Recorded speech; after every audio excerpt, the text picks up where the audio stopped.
Hello, this is Freethought Forum, a program by the Atheist Society of Knoxville and the Rationalists of East Tennessee. I'm Larry Rhodes. And I'm Joe Barnhart. We welcome you. And we want you to know that if you don't believe in God, you're not alone, even here in East Tennessee. Today we're going to speak to you and compare the contrast between faith and science. While we do, we'll go over a few announcements to invite you to start calling in now. The number on the screen is 215-2288. As you call, we'll have a few announcements on upcoming activities. Would you like to read? Well, I'll read about the Atheist Society of Knoxville, since that's the group I represent. Happy Hour with the Atheist Society of Knoxville will meet at Barley's tonight. It starts at 5:30, and people are probably already there, for food, drink, and conversation. We'll meet tomorrow at Rafferty's Bar and Grill for some of the same. Look for the silver-jacketed copy of The God Delusion standing upright on the table. And the Rationalists of East Tennessee will have a celebration on the 18th of December. And how would they find out about where it is? They would look at the rationalist.org website and click on the calendar. It would give dates and times for all of this and a short description of what's going on. I'd be glad to have you there. And I don't have my glasses. Oh, okay, sure. December 18th, the atheists celebrate winter solstice and the inevitable return to longer days. Solar mechanics is the reason for the season. January 9th, the book club will talk about society without God, what the least religious nations can tell us about contentment, by Phil Zuckerman. Sociologist Zuckerman spent a year in Scandinavia seeking to understand how Denmark and Sweden became probably the least religious countries in the world, and possibly in the history of the world. While many people today, especially Christian conservatives, argue that godless societies devolve into lawlessness and immorality, Denmark and Sweden enjoy the strong economies, low crime rates, high standards of living, and social equality. Visit our website, that's rationalist.org, for times and locations. If you have any out-of-town friends who might want to watch our program, now they can, anywhere in the world, online, at ctvknox.org. You can see it above my head here. Scroll down about one page, you'll see a little purple window like we have displayed here. If you'll wait a few seconds, it will start streaming live. That's every Tuesday at 5:30 Eastern Standard Time. Faith and science are two different ways of humans have to, getting to the topic now, to try to understand the universe in which we find ourselves. We will compare and contrast these methods, and we will find one vastly superior to the other. And we'd like to remind you we're ready to take calls and discuss these topics now. 215-2288. Joe, would you like to start on either science or faith? Yeah, first of all, we're talking about blind faith. All of us have faith. I have faith in this chair. I have faith in my fellow drivers, at least some of them. Reasonable expectations. Reasonable expectations. That's right. Now, I'd like to say that science is not some mystical thing. It starts with common sense. And we all understand common sense because we practice it every day, whether you're a farmer, a plumber, a school teacher, a home builder, for example, has plans, has blueprints, and I know a builder who studies the blueprints, and then he says, this won't work. Now he's talking about in the real spatial temporal world. This won't work, and he revises and changes the plans. You notice he doesn't say, I have faith this will work, and I'm going to put it together no matter what the plans say. He has faith in his reason. Right. And his observation and his past experience. Right. Let me tell you about one of his experiences. He framed a house, he and his crew, and he walked down to another house, and he happened to look back, and he saw the frame collapsing. Oh, no. And so what he did is he ran back, first to check if anyone was hurt. And the second thing is to find out where his mistakes were. And that's how the scientific method begins. It is trying to falsify your own theory in order to make it better. Right. Even God had a plan when he told Noah to build the ark. You know, he told him the dimensions and the volume and how many windows should be on there, and had him follow the plans. He just doesn't say, start building, I'll tell you when you're done, that type of thing. But science is as opposed to that, works different than Christian faith or any kind of religious faith for that matter, and that it starts by an examination of the natural world, where the religious person would start with their holy book. In other words, they've got a book of answers. They go out in the universe and in the world and try to find situations that match this book, ignoring or condemning anything that doesn't match the book. Science will go out and explore the universe and explore the world around him, finding situations that he can then use his rational mind, his instruments to discover more about the world and the universe itself, and devise answers from that information, from that data. In other words, they go from data to the answer instead of from the answer to the data. And if they start with a theory, which they may inherit, the theory is there to be applied and tested. Very much like this. Let's suppose you're in the car manufacturing business. Before you put a car on the market, what do? Test it thoroughly. We test it. Or design and test it. Yeah, and that's for the purpose of finding the weakness, not just to shoot holes in your theory or your car, but to make a better car. And the same with a rational theory, right. Whether it's common sense or science, is to try to improve. A plumber does this very same thing. Right. An electrician has to do it, otherwise he doesn't live to tell the tale. And it's quite a bit different when you get a group of Congregationalists together on a Sunday or something. The preacher stands up there and gives you all the answers.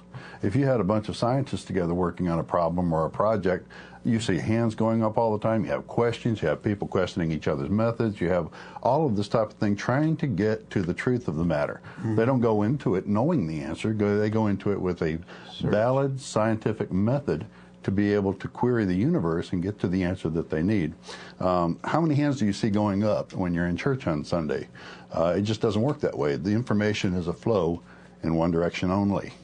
My daughter once went to a philosophy of science meeting with me, and I presented a paper, and afterwards she said, "Dad, they were so critical of you, but you seem to like it. What's going on?" I said, "They weren't critical of me. They were critical of my theory, and they were my friends trying to help me make a better theory." That's right.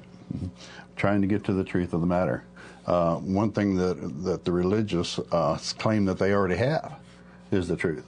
So why search anymore? I mean, it's the one thing that you go online and type in the word truth, and you get all these religious sites claiming that they have the truth. But it turns out they're from contradictory sects which think each other are going to hell. I once had, go ahead. I was just going to read them. Go ahead. I once had someone to come to the door and said, "Do you believe the Bible?" Well, that's a pretty broad thing, for one thing. It's a pretty big collection of material, not just one Some book. things are believable, some things are not hardly believable. I said, "Well, do you believe in the Book of Mormon?" And that opened up the discussion. Some things in the Book of Mormon might make sense. Some things are a little squirrely from my point of view. And you can pick up any biologist book and go to an evolutionary biologist and say, "Do you believe in this book?" Yeah. And he's going to say, "Well, some things in it are right. Most things are. Some things been improved. Well, that's right. Or maybe just mistaken." And so this is what science has to, it can't be science unless it says it's open to correction. That's right. We are fallible people. And one of the things you hear over and over again when you're talking to theists are that, ID, intelligent design, is correct, but all the scientists out there are in league with each other in this vast conspiracy to keep us from publishing a paper. When the thing about it is, how does a scientist really make his name in the world? A scientist makes his name by disproving established theory. If somebody could come up tomorrow, evolutionary biologist just come up tomorrow and prove a core tenet of evolution wrong, he would be Nobel Prize winner material. And we would all learn from it and go on to a better understanding of nature. Yeah. I mean, this is how science makes their name. Yeah, we say this is the best theory we have among those that are competing. That's right. There may be a better one. And so in that respect, you can't just say, well, we have all the evidence now, and now the evidence proves, because the same evidence might support another theory better if we had better articulated that theory. Right. So that's why it's so important to find a way to criticize a theory, which is different from criticizing the scientists. Right. And the word theory, it brings us to that. Everybody, you know, the theist will tell us, you know, the evolution is just a theory. You know, it's like it's just a guess or it's just a hypothesis. Theory is the highest level of scientific approval found in the scientific community today. We have a theory of germ for illnesses. We have theory of gravitation, that's a good theory example. of electricity, electron-based electricity. That's about as high as you get. Germ theory and viruses is over against demonism. Right. We don't have a demon theory, but we don't go. I remember speaking at a hospital that was run mostly by faith healers. And I asked those there, I said, do you have any of you physicians here who specialize in demonology and casting out demons? And they thought my question was kind of foolish because this was a hospital. Oh, right. See? And even though it was run by a faith healer, they were doctors. Right. And they said, well, we don't get into that. Right. And recently there was a situation where in an evangelical church or a congregational church where they had this boy who was autistic, and they thought that they would cure him by exorcising the demon from him. And they wrapped him in sheets and held him down because he was autistic. He did not like being touched. And he would fight this, and of course the congregation thought it was a demon, and laid on him and suffocated him, and he died. Now, you can imagine if the government was as religious as the rest of the country or the rest of the theist population would like it to be, well, then, you know, they'd say, oh, well, I can understand that, you know, the demon killed him during the exorcism. And but what happened? Most theists would not do this. No, that's true. Most theists but this is where it would go if you followed the teachings of the book of demonology, you know, called the Bible, because even Jesus cast out demons.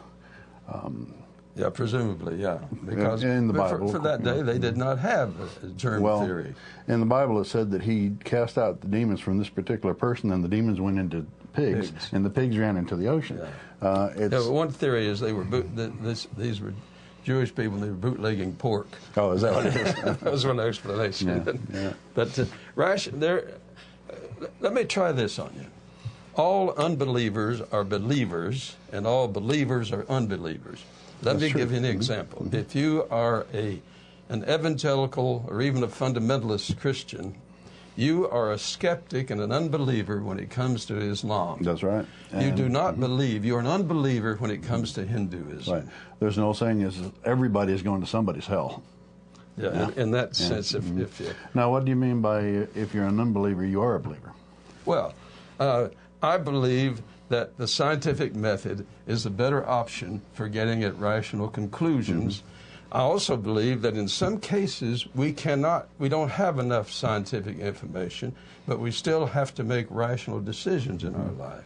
And there's where common sense comes into play. Right. So I have faith in common sense, part of which means that I am a fallible creature and somebody else might have another idea that's better. And if you're married, you're lucky if your wife doesn't believe everything that comes out of your mouth. That's right. Otherwise, you'd be a fool, because we all need to have people around us who will at least raise an eyebrow. Right.